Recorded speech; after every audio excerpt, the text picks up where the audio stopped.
Who doesn't love making a tasty dish for the most important meal of the day? So while we chomp into these, let's send it over to Jennifer Burns in our kitchen. I'll take a bite for the sponsored recipe. Take a look.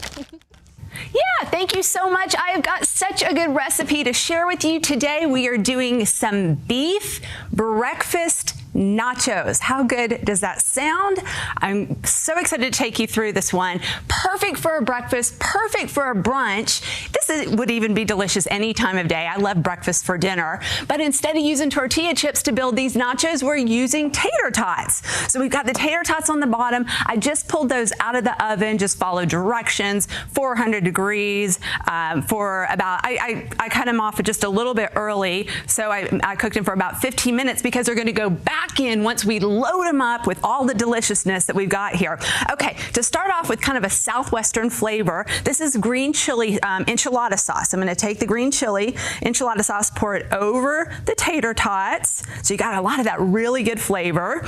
Okay, now we've got to have some cheese. The recipe calls for Monterey Jack on utahbeef.org. That's where I got this delicious recipe. But I just wanted to show you, just do a combination. You can even just do kind of more of slices. You can do a shredded cheese. So I've got cheddar there as well. Load up that cheese. You got to be all melty there. You ready for the star of the show for these nachos? It is going to be some delicious beef. I cooked a pot roast in my crock pot yesterday with about 1 cup of some beef broth, put in the chuck roast, and about 7 or 8 hours later, it was good to go. It just shredded up beautifully. So I'm using that. You could also use something like steak. That would work just fine for this for this recipe. Whatever kind of beef, if you're doing something where you've got leftovers, this is a great way to use them up.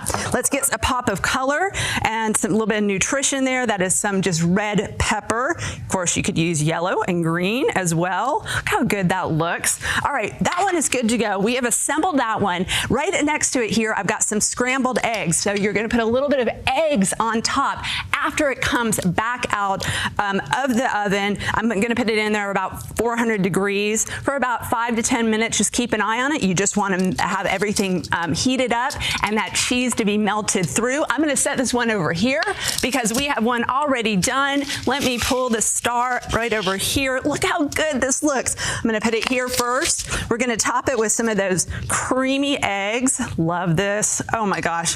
What a good one. You've got the tater tots. You've got the bell pepper. You've got that delicious beef. You've got that green enchilada sauce. We're getting those eggs on top. This looks like a breakfast of champions, I'm telling you. Last but not least, we're just going to get some green onions, and you can put some cilantro on top. Now, you make sure that you visit utahbeef.org to grab this recipe. Lots of other good ones there as well, and enjoy. Thank you, Jennifer, and thanks to the Utah Beef Council for that sponsored recipe.